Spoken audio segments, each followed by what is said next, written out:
Hai teman-teman semuanya, Assalamualaikum warahmatullahi wabarakatuh. Perkenalkan, nama saya Fitra Pulati, mahasiswa aktif semester 5, jurusan Pendidikan Ekonomi, Fakultas Ekonomi dan Bisnis, Universitas Negeri Gorontalo. Di sini saya membuat tugas video ujian akhir semester pada mata kuliah Literasi Digital oleh dosen pengampu Bapak Imam Prawira Negara BEN SPD MPD. Yang akan dibahas pada video kali ini yaitu dampak teknologi dalam pendidikan.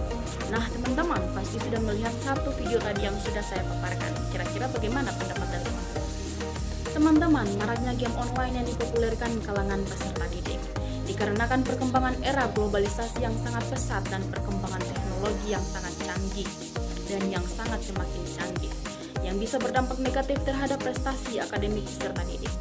Pada era yang serba digital dan modern seperti sekarang ini, sektor kehidupan mengalami percepatan pertumbuhan yang semakin pesat. Tidak hanya sarana teknologi, komunikasi maupun transportasi yang mengalami perkembangan begitu pesat. Fenomena ini juga berlaku pada banyak pola kehidupan beberapa tahun ini, sedang maraknya beberapa game yang berbasis online yang banyak dipopulerkan oleh kalangan remaja sampai dengan kalangan dewasa. Dikarenakan perkembangan era globalisasi yang sangat pesat dan perkembangan teknologi yang semakin tahun semakin canggih, yang membuat resah dari semua kalangan lembaga pendidikan, baik lembaga pemerintah, lembaga masyarakat, dan pihak kependidikan pun yang membuat semakin hari semakin memprihatinkan. Terkait persoalan perkembangan prestasi akademik peserta didik, seiring dengan pesatnya perkembangan teknologi internet, game online juga mengalami perkembangan yang begitu pesat. Selanjutnya di sini ada beberapa dampak negatif dan positifnya game teknologi dalam pendidikan. Pertama, dampak positif, yaitu meningkatkan motivasi belajar. Game edukatif dapat meningkatkan motivasi belajar siswa dengan membuat proses belajar lebih menyenangkan. Yang kedua, ada pengembangan keterampilan. Game dapat mengembangkan keterampilan seperti pemecahan masalah, logika, dan strategi.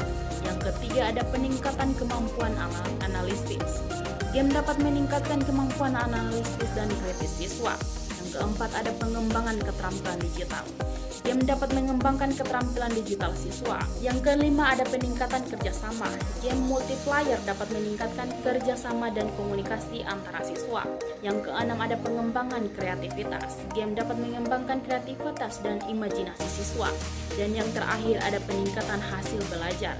Game edukatif dapat meningkatkan hasil belajar siswa. Selanjutnya ada dampak negatifnya, yaitu yang pertama, ketergantungan.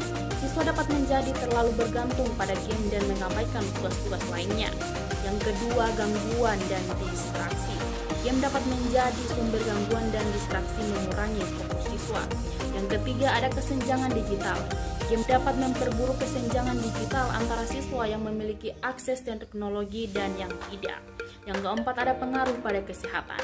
Penggunaan game yang berlebihan dapat menyebabkan masalah kesehatan seperti sakit mata, nyeri leher, dan stres. Yang kelima, ada pengaruh pada sosialisasi. Penggunaan game yang berlebihan dapat mengurangi interaksi sosial dan mempengaruhi kemampuan berkomunikasi. Yang keenam, ada konten yang tidak pantas. Beberapa game yang mengandung konten yang tidak pantas untuk anak-anak.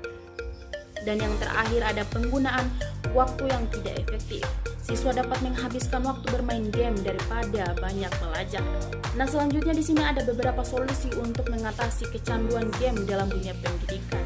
Yang pertama itu ada solusi untuk siswa, yaitu pembatasan waktu bermain. Tentukan waktu bermain game dan patuhi aturan tersebut. Yang kedua, ada aktivitas alternatif.